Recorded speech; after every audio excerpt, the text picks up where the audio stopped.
Hello everyone, Neil Tappin here from Golf Monthly, and this is one of the largest collections of second-hand golf clubs anywhere in Europe. I'm at Golf Clubs for Cash HQ. It's just outside Edinburgh, and they've invited us along to take a good snoop around. So what we're going to do is have a look around and see what you might be able to get for your money if you're selling, and also what you might be able to pick up if you're thinking about buying second-hand golf clubs. We're also going to take a look at some of the things that you might need to know if you are thinking about selling or buying second-hand golf clubs. Right, I'm going to meet Dean from Golf Clubs for Cash. Let's get started. Okay, so this is the sort of shop front, the showroom here at Golf Clubs for Cash. And as I say, it's just outside Edinburgh, and this is where there's a lot of order in this room. So for people who want to come and have a look, want to find something for themselves, this is where they would come and do that. And they've ordered it so that you've got the different brands. So Strixon, Cobra, TaylorMade, Ping, Titleist, Callaway, wedges in the corner, Mizuno, and then you've got brands like Nike and Adams on this side, left-handed clubs, ladies clubs, and then at this end you have all of the putters, and there are some new putters as well as some older things. In the middle here, you also have a collection of clothing, new clothing, shoes, same, trolleys and golf bags as well. So I think it's one of those places that no matter what your ability, no matter how long you've been playing golf, that any golfer would love to come and spend a bit of time in to try and uncover a few gems to put in the golf bag. Okay, so this is probably the biggest part of the Aladdin'S cave here at Golf Clubs for Cash. This is where, if you were to make a purchase online, and let's say you've ordered a driver or a set of irons or a fairway, whatever it might be, that equipment is housed within this part of the facility, and the guys will come along, they'll find the exact golf club that you've ordered, pick it off the shelves, box it up and get it sent out to you. And I've been assured that the service is very good, so people tend to get their golf clubs very, very quickly. And what's quite interesting, so I'm sat here in the middle of a load of Titleist drivers that probably date back, I'd say maybe 10 to 15 years. Then it's Cobra, a little bit further down on the left-hand side, and then you can just see how much Callaway equipment there is on my right-hand side. And I think what I've learned since I've been here is that if you're looking for golf equipment that probably dates back 20 or so years, and you've got a very specific idea of what you want, you might have to make the odd slight compromise, perhaps over the condition of the golf club, maybe over the grip or potentially the shaft. But really, I think there's a pretty good chance you'll find what you're looking for amongst this huge stock of golf equipment, because when you're here and when you see it for yourself, it's huge.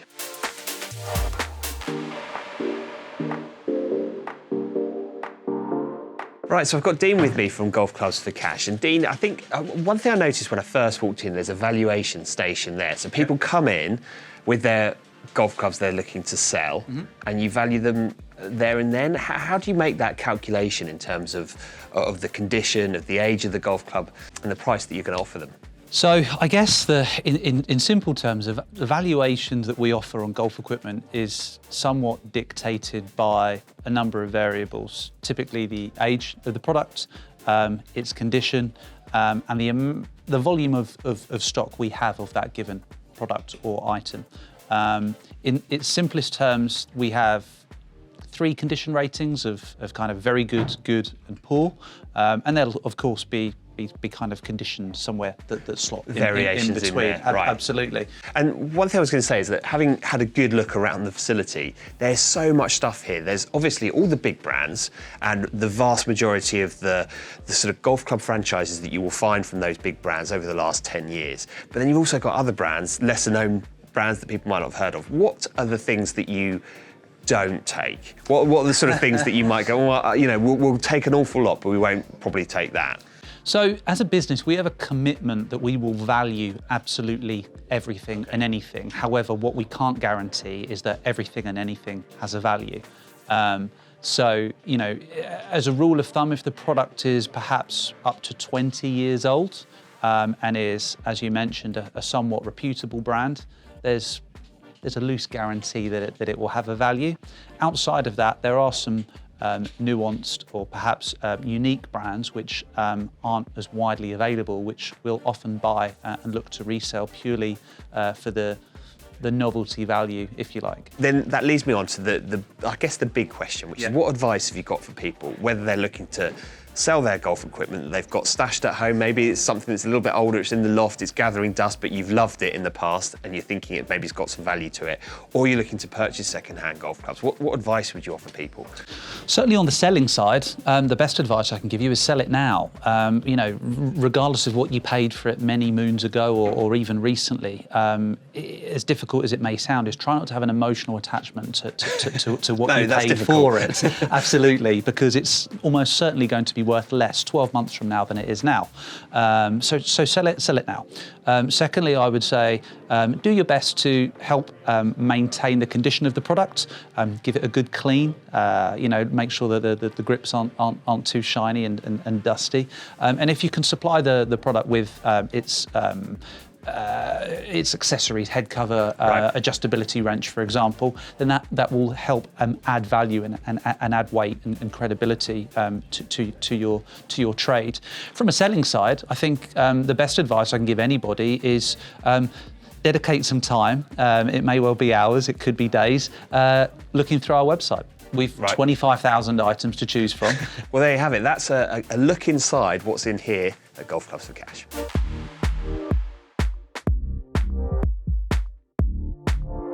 These are what look like two tailor-made M6 hybrids, 3 hybrids, 19 degrees, and they look almost identical, but one of them is a counterfeit and one of them is real. Now, which one do you think is the counterfeit club? Is it in my left hand or is it in my right hand? Leave some comments below before I tell you which one it is. Now, I spent probably 2 or 3 minutes having a good look at this, and I felt like by the end of it I had a pretty good idea, but it wasn't immediately obvious. The crown view, they look very similar. Obviously, one's in slightly better condition than the other, but the one that's counterfeit is in my left hand. So this is the counterfeit club, and I think the thing that gave it away for me was the hosel, which there's not a massive difference, but enough of a difference there for me to notice that one I think was a genuine tailor-made and one wasn't. But that's what they're looking for, and that's the degree of sort of fine detail and attention to detail that they need in order to be able to weed out any counterfeits that come through the doors here. The good thing is there's enough experts within the walls here to be able to look at this golf equipment and spot things like this when it comes through.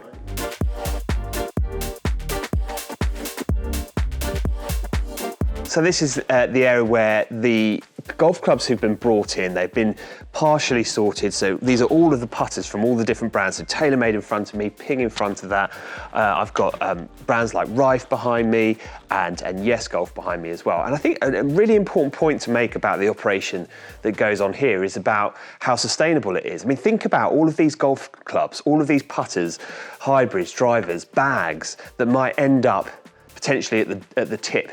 Instead of being at the tip, they're being brought here and they're being resold on to other people who love playing golf and who need golf equipment and can fulfill that need for people who want something maybe at a slightly discounted price. They don't want to pay the premium prices that they'll find in all of the pro shops around the country. Instead, they're looking for something a little bit less expensive, and it's a great way of ensuring that the golf clubs that have been made in the past continue their lifespan that little bit longer.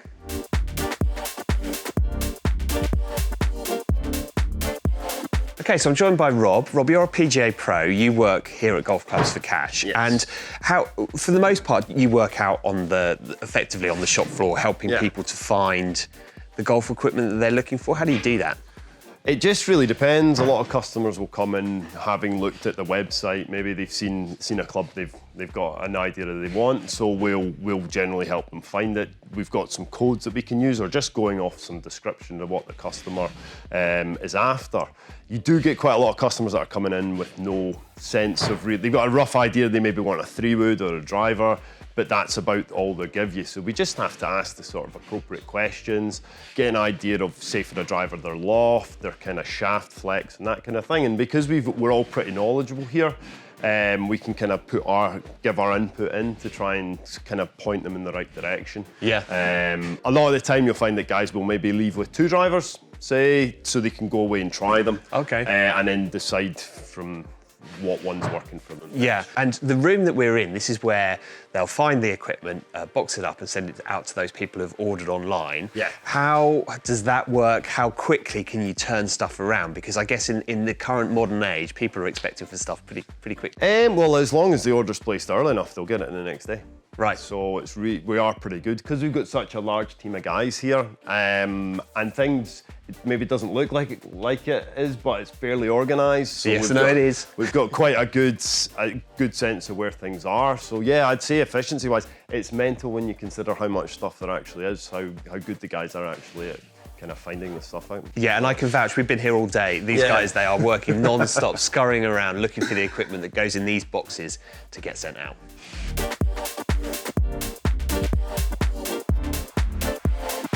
So there you have it, that's our look inside golf clubs for cash. If you've enjoyed the video, please do hit the like button. But that's it for now. Thanks for watching, we'll see you next time.